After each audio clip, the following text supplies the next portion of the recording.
और अब बात नोएडा में इंजीनियर युवराज की मौत के केस की, जिसने पूरे देश को झकझोर दिया, स्तब्ध कर दिया है। एक और गम है युवराज की मौत का, तो दूसरी ओर गुस्सा है सिस्टम की लापरवाही का, नाकारेपन के खिलाफ। क्योंकि युवराज की मौत इसलिए हो गई क्योंकि सिस्टम अगर नाकारा ना होता तो ऐसा नहीं होता, युवराज की तिल तिल करके मौत नहीं हुई होती, युवराज आज जिंदा होता। नोएडा में इंजीनियर की मौत को लेकर लापरवाही की एक और कहानी सामने आई है, जो सबूत है कैसे एक इंजीनियर सिस्टम की मौत मारा गया।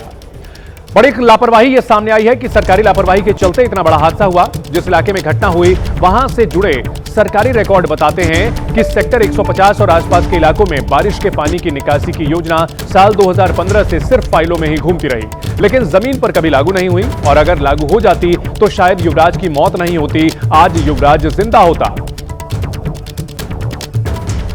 बिल्डर की ओर से जो जमीन खोदी गई थी उसमें पानी भरा हुआ था, निकासी के इंतजाम नहीं हुए थे और ऐसे में वो एक तालाब में तब्दील हो गई थी जमीन। और यहीं पर जिस दिन कोहरा बहुत ज्यादा था, उस रात युवराज की गाड़ी गिरी और उसे निकालने की कोई कोशिश नहीं की गई और प्रशासन की ओर से जो इंतजाम थे वो पूरी तरह नाकाफी थे। तो देखिए, एक और सिस्टम का यह निकम्मापन कि गाड़ी गिरने के बाद बचाया नहीं जा सका युवराज को, और दूसरी बड़ी लापरवाही की पानी की निकासी की जो फाइल थी वो पिछले 10 साल से ज्यादा समय से सिर्फ सरकारी विभागों के चक्कर काट रही थी। अगर बारिश के पानी की निकासी हो गई होती तो वहां तालाब अस्थायी नहीं बना होता। बारिश के पानी की निकासी की योजना बनाई गई थी, लेकिन इस योजना की फाइल 2015 से ही दफ्तरों में घूमती रही। सोचिए, 11 साल का समय हो गया, लेकिन यह फाइल दफ्तरों में घूमती रही, इस पर कोई अमल नहीं किया गया। 2015 में सिंचाई विभाग ने हेड रेगुलेटर का प्रस्ताव दिया था। नोएडा सेक्टर 150 और आसपास के इलाकों के लिए प्रस्ताव था। 2016 में नोएडा अथॉरिटी 13.5 लाख रुपए भी जारी कर चुकी थी। कई बार सर्वे हुआ, निरीक्षण हुआ, बैठकें हुई, लेकिन काम नहीं हुआ। 2016 से हेड रेगुलेटर के प्रस्ताव की फाइल ठंडे बस्ते में गई। 2023 में नोएडा अथॉरिटी को परियोजना में देरी की याद दिलाई गई। सिंचाई विभाग ने 2023 में नोएडा अथॉरिटी को पत्र भी लिखा, लेकिन सिर्फ चिट्ठियां चलती रहीं, सिर्फ फाइलें घूमती रहीं, योजना पर अमल नहीं हुआ। अगर योजना पर काम हो गया होता तो युवराज की बेमौत जान नहीं गई होती और ऐसे में एक परिवार का दीपक नहीं बुझा होता, युवराज आज जीवित होता। लेकिन सिस्टम इतना बेरहम है, इतना निकम्मा है, इतना नकारा है कि फाइल 11 साल तक घूमती रही, लेकिन इस पर कोई अमल नहीं लिया गया। और इस पर बड़ी खबर पर हमारे दो सहयोगी हमारे साथ जुड़ चुके हैं। अहमद बिलाल है, ग्रेटर नोएडा से हमारे साथ हैं, और बलराम पांडे भी हमारे साथ हैं। बलराम पांडे, 11 साल से यह फाइल विभागों के चक्कर काटती रही थी, अगर इस पर काम किया गया होता तो युवराज आज जिंदा होता।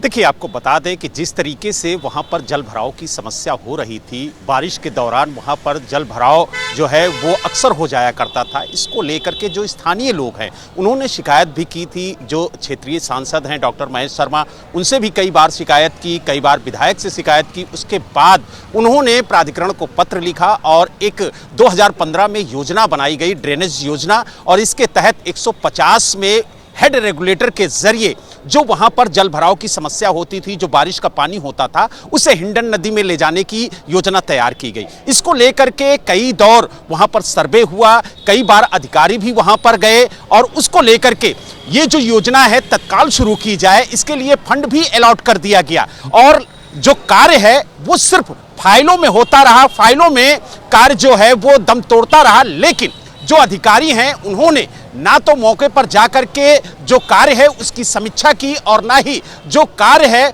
उसे जमीनी स्तर पर उतारने की कोशिश की। और यही वजह है कि लगभग 8 साल बाद सिंचाई विभाग ने एक पत्र लिखा नोएडा प्राधिकरण के वर्क सर्किल 10 के जो वरिष्ठ प्रबंधक हैं उनको, और उनको बताया कि 10 सालों से, करीब 8 सालों से जो फाइल है वो सिर्फ अधिकारियों के चक्कर लगा रही है और जो योजना है वो फाइलों में दम तोड़ रही है, लेकिन हकीकत में उस पर अभी तक कोई अमल नहीं लिया गया और ना ही कोई कार्य शुरू किया गया।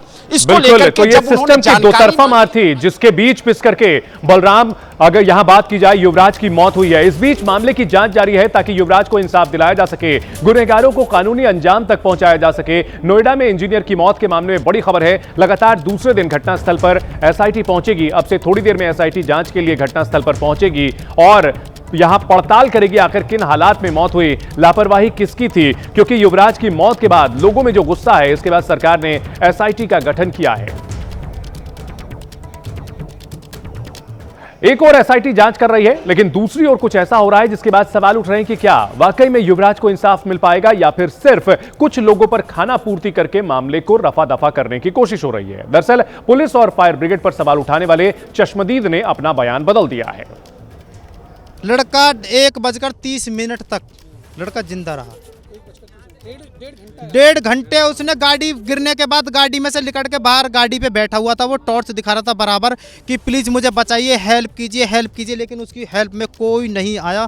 यहाँ पर कम से कम 125 लोग थे, लगभग 15 से 20 पुलिसकर्मी थे। सिड्डी फायर ब्रिगेड वालों ने सिड्डी घेर रखी थी, 30 से 40 फुट लंबी जो एल्युमिनियम की सीढ़ी होती है, उधर की साइड में सीढ़ी घेर रखी थी और उस पर बैठ के पानी को चेक कर रहे थे, गर्म है ठंडा।